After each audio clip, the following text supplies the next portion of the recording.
Hello guys, my name is Said Fauzan. I'm one of student in Unsyiah University.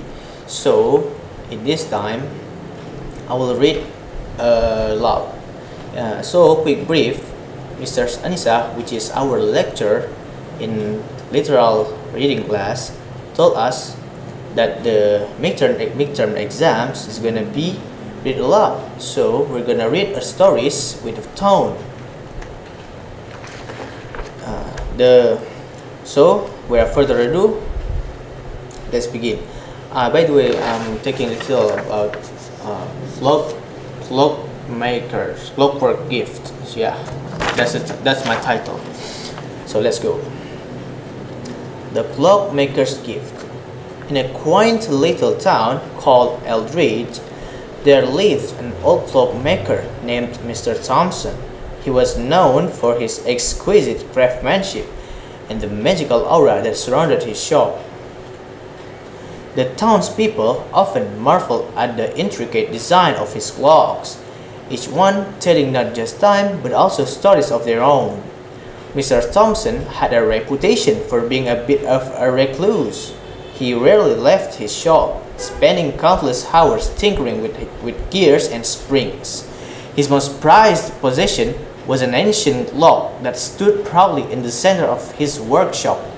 This clock was unlike any other. It had a beautiful face adorned with celestial patterns and a pendulum that swung gracefully, almost as if it were dancing. One chilly autumn evening, as the sun dipped below the horizon, a young girl named Clara entered the shop. She was drawn in by the enchanting sound of ticking clocks and the warm glow of lanterns illuminating the space. Clara was fascinated by the clocks and spent hours listening to Mr. Thompson as he shared stories about each one. "Why do you spend so much time here?" Clara asked curiously. Mr. Thompson smiled gently and replied, "Each clock has its own story to tell, my dear. Time is not just something we measure, it's an adventure waiting to unfold." Clara returned to the shop every day after school, and soon a beautiful friendship blossomed between her and Mr. Thompson. She learned how to repair clocks, understand their mechanisms, and appreciate the art of timekeeping. However, she noticed that Mr. Thompson seemed lonely, after often gazing out of the window with a wistful look in his eyes. One day, Clara decided to do something special for him. She wanted to create a clock that would bring joy to Mr. Thompson and remind him that he was not alone. With her limited knowledge of clockmaking but abundant enthusiasm, she gathered materials from her home, colorful beads, old watch parts, and even some twinkling fairy lights.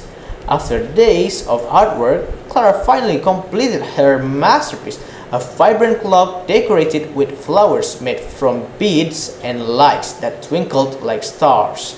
She carefully placed it in a box and rushed to Mr. Thompson's shop. "Mr. Thompson, I have something for you!" Clara exclaimed as she entered. The old clockmaker's eye widened in surprise and he opened the box. "Oh my, this is beautiful," he said, his voice filled with emotion. "I want you to have a clock that reminds you of all the joy you bring to others," Clara said brightly. Touched by her thoughtfulness, Mr. Thompson felt warmth spread through his heart. "Thank you, Clara," he said softly. "It reminded me that time can be shared with others." From that day on, Mr. Thompson hung Clara's clock in his shop, where it became the centerpiece of his collection. The twinkling lights brought life to the space, attracting more visitors than ever before. As time passed, Mr. Thompson began hosting workshops for children in Eldridge, teaching them about clocks and sharing stories of adventure through time. The shop transformed into a lively place filled with laughter and creativity. Clara continued to visit Mr. Thompson regularly, helping him teach others about the magic of clock making.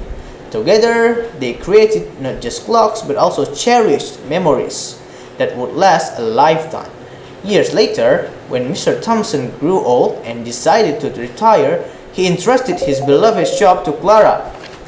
With her passion for clockmaking and love for storytelling, she continued his legacy. The townspeople would often say that time spent in Mr. Thompson's shop was never wasted because it was filled with laughter, learning, and love, a true testament to the magic of friendship and the gift of time. The end. So that's the most like my stories. I hope you guys enjoying. Thanks for watching and listening. Goodbye, guys.